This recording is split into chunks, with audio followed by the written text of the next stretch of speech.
अस्सलाम वालेकुम बिस्मिल्लाहिर्रहमानिर्रहीम। शुरू अल्लाह के नाम से जो बड़ा मेहरबान और सब पर मेहरबान है। चिकन ब्रोस्ट या क्रिस्पी चिकन आखिर किसको पसंद नहीं है, सभी को अच्छा लगता है। लेकिन हम कभी कभार चाहते हैं कि बहुत जल्दी से इसको बना लें, क्योंकि वो बहुत ही टाइम कंज्यूमिंग होता है, मैरिनेशन का बहुत टाइम लगता है। तो आइए आज आपको एक बहुत ही मज़ेदार रेसिपी बताती हूँ जिसमें आपको चिकन की बिल्कुल ज़रूरत नहीं है और आप घर बैठे ही ब्रोस्ट बना सकेंगे। तो हमने लिए यहाँ पर 2 एग्स और साथ में 2 ब्रेड स्लाइसेस। उसके अंदर मैंने डाल दिया है 1 टीस्पून नमक, 1 teaspoon chicken powder, 1 teaspoon garlic powder. बहुत ही कम स्पाइसेस आपने इसके अंदर डाले हैं, बहुत कॉमनली अवेलेबल स्पाइसेस हैं। अगर आपके पास गार्लिक पाउडर नहीं हो तो आप गार्लिक पेस्ट डाल सकते हैं। अच्छे से इसको मिक्स कर लेना है। ब्रेड के स्लाइसेस को मैंने हाथ से तोड़ के डाला है, बिल्कुल भी इनको क्रम करके मत डालिएगा, अदरवाइज़ जो टेक्स्चर आप चाहते हैं वो नहीं आ सकेगा। इसको अच्छे से मिक्स कर देना है और इसको 5 मिनट के लिए आप छोड़ दीजिए। 5 मिनट बाद मैंने एक नॉन स्टिक का पैन लिया है और उसको बग़ैर ऑयलिंग के मैंने हीट अप किया है। मीडियम फ्लेम पर गरम कर लेंगे इसको। अगर आपका नॉन स्टिक नहीं है तो आप उसमें थोड़ा सा घी या ऑयल या बटर लगा सकते हैं। बस थोड़ा सा ऑयल डालिएगा, ज़्यादा नहीं। और अब जो आपने बैटर बना के रखा है अंडे और ब्रेड का, वो इसमें डाल के अच्छे से इसको स्प्रेड कर दें, फैला दें, ताकि ये अच्छी तरीके से बड़ा सा हो जाए। ये ब्रेड की वजह से ऑलरेडी काफ़ी फूलेगा, तो आपको परेशान होने की ज़रूरत नहीं है। और आपने इसको फैलाना ज़रूरी है ताकि अच्छा सा इसका एक शेप आ जाए। जब ये अच्छी तरीके से आप स्प्रेड कर दें तब आप इसको कवर करके कुक करें कि ये अच्छी तरीके से पक जाए और ऊपर से इसका कलर चेंज हो जाए। तो पकाने के लिए मैं इसको रख दूँगी। तकरीबन 30 सेकंड्स के लिए मैंने इसको पकने के लिए रख दिया है कवर करके। और उसके बाद देखिए जब मैंने कवर हटाया है तो ये ऊपर से बिल्कुल इसका नज़र आ रहा है कि पक चुका है, कलर चेंज हो चुका है। अब मैं इसको फ्लिप करती हूँ, आपको दिखाती हूँ कि ये कितना अच्छी तरीके से नीचे से सिक चुका है। देखें माशाल्लाह सुभान अल्लाह कितना खूबसूरत इसका कलर आया। अब जो दूसरी साइड है आपके पास, उसको आपने जस्ट 30 सेकंड्स के लिए सेकना है ताकि बहुत ज़्यादा ना पके और इसके अंदर यहाँ पर कोई भी क्रिस्पीनेस ना आए, बल्कि एक सॉफ्टनेस रहे। तो एक साइड से आपने इसको अच्छे से पका लिया, दूसरी साइड से आपने इसको बिल्कुल हल्का सा पकाना है। मैं आपको दिखा देती हूँ कि मैंने कितना लाइटली पकाया। बस ये जो इसके अंदर का एक गीला सा टेक्स्चर है ना एग और ब्रेड का, वो ख़त्म हो जाए इतना। देखें मैंने इसको कोई ख़ास कलर नहीं दिया, बस ये फर्म हो गया। तो अब इसी स्टेज पे मैं इसको हटा दूँगी।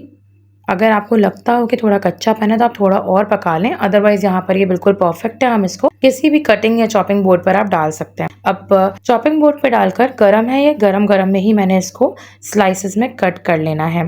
अब मैं किस तरह काट रही हूँ इसको, जैसे स्ट्रिप्स होते हैं चिकन के वैसे काट रही हूँ। थोड़े मोटे पीसेस रख रही हूँ, बहुत ज़्यादा भी नहीं रख रहे हैं। अगर आपको कोई और शेप अच्छी लगती हो, आप चाहें इनके सिर्फ 4 टुकड़े करें, आप 4 टुकड़े कर लें। इस अंदाज से बहुत खूबसूरत टेक्सचर आता है और बच्चों को भी अच्छा लगेगा इंशाल्लाह ताला। देखें कितना ज़बरदस्त है ये टेक्सचर बना है। अब देखें जैसे चिकन फ्लेज होता है ना आपके, बिल्कुल उसी अंदाज का इसका टेक्सचर होगा। इस स्टेज तक अगर आपको वीडियो अच्छी लग रही हो, कुछ सीख रहे हो, तो काइंडली चैनल को सब्सक्राइब कीजिएगा, वीडियो को लाइक और शेयर कीजिएगा। अब आ जाते हैं इसके दूसरे स्टेप की तरफ, जहाँ मैंने ले लिया है 1 कप मैदा और 1/4 कप कॉर्नफ्लोर। उसके अंदर मैं डाल रही हूँ 1 टीस्पून नमक, 1 teaspoon paprika powder, 1 teaspoon garlic powder और साथ में इसके अंदर हम डालेंगे 1 टीस्पून बेकिंग पाउडर। ये तमाम ड्राई इंग्रेडिएंट्स को हम अच्छे से मिक्स कर लेंगे पहले, और अब इसके बाद इसके अंदर बिल्कुल नॉर्मल टेम्परेचर का पानी हम थोड़ा थोड़ा करके डालते जाएंगे, ताकि एक थिक सा बैटर हमारे पास रेडी हो जाए। बिल्कुल भी रनी बैटर नहीं बनाएंगे, थोड़ा थोड़ा पानी डालेंगे। मैंने यहाँ पर तकरीबन आधा कप पानी डाला है और देखें कितना अच्छा सा ये गाढ़ा सा एक बैटर रेडी हो गया है। इसमें कोई लम्प्स नहीं होने चाहिए, बहुत अच्छा सा ये बैटर बन जाना चाहिए। बहुत ही कम इंग्रेडिएंट्स के साथ इसको बनाया गया है। अब बिल्कुल प्लेन हमने फ्लावर ले लिया है, सादा सा मैदा ले लिया हमने छान कर, और उसको आपने एक अलग चीज़ में रख लेना है। तकरीबन 1 कप मैदा मैंने यहाँ पर लिया है। इसमें जो आपने स्ट्रिप्स काटे हैं उनको कोट करना है, और अब जो आपने लिक्विड बैटर बनाया है उसके अंदर इसको अच्छे से कोट करना है। ये याद रहे कि बैटर पूरा आपने इसके ऊपर से रिमूव कर देना है। सारा बैटर अच्छी तरीके से झाड़ दें, जितना हो सके, जितना हट रहा हो वो हटा दें। अब आपने इसको दोबारा रिकोट करना है मैदे के अंदर। जैसे आप नॉर्मल ब्रोस्ट को करते हैं, चिकन ब्रोस्ट को, बिल्कुल उसी अंदाज में करना है, लेकिन इसको बनाना उससे कहीं ज़्यादा आसान है।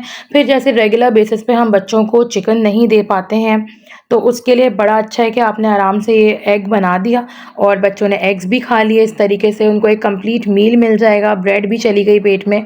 तो इस अंदाज से आप उनको एक ज़बरदस्ती चीज़ सर्व कर सकते हैं। अच्छे से कोट करेंगे, देखिए मैं आपको दिखाती हूँ कितना शानदार इसका टेक्सचर आया है। जब मैं फ्राई करूँगी ना तब आपको मज़ीद क्लियर होगा कि कितना प्यारा टेक्सचर आया है। तो इस तरह से हमने इसको कोट और रीकोट किया। एक दफ़ा और मैं आपको दिखा रही हूँ कि पहले आपने इसको सूखे मैदे में डिप करना है, फिर आपने इसको वेट बैटर के अंदर अच्छे से डिप करना है, वेट बैटर को अच्छे से इस पर से रिमूव करना है और फिर अगेन इसको सूखे बैटर से कोट कर देना है।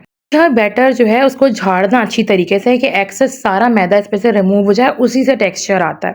अब मैंने एक कढ़ाई में तेल गरम करने रख दिया था। हमने इसको यहाँ पर डीप फ्राई करना है, लेकिन बहुत सारे तेल में मैं इसको डीप फ्राई नहीं कर रही हूँ। मैंने यहाँ पर आधा कप तेल लिया है और मैं थोड़े-थोड़े करके इनको फ्राई कर रही हूँ। ये एक ऐसा आसान सा स्नैक है जो आप आराम से बना सकते हैं अपने डेली यूज़ में। डेली खाने के तौर पे आप बना सकते हैं, बच्चों के लिए लंच में बना सकते हैं, लंच बॉक्सेस के लिए बना सकते हैं। खूब अच्छा गरम ऑयल होना चाहिए, मीडियम टू लो फ्लेम पर आपने इनको डालना। आप देख सकते थे कितने ज़्यादा बबल्स बने थे जब हमने डाला था इनको, और अब देखें बबल्स कितने कम हो गए। मैंने एक और पीस इसके अंदर डाला है ताकि मैं आपको इसके टेक्सचर्स का डिफरेंस दिखाऊँ। अब देखें मैंने अभी तक इनको टच नहीं किया और ये कितना खूबसूरत टेक्सचर ले रहे हैं। अब मैंने इसको टच किया जब इनके बबल्स बनना बिल्कुल ख़त्म हो गए हैं, टेक्सचर इनका मेंटेन्ड हो गया है।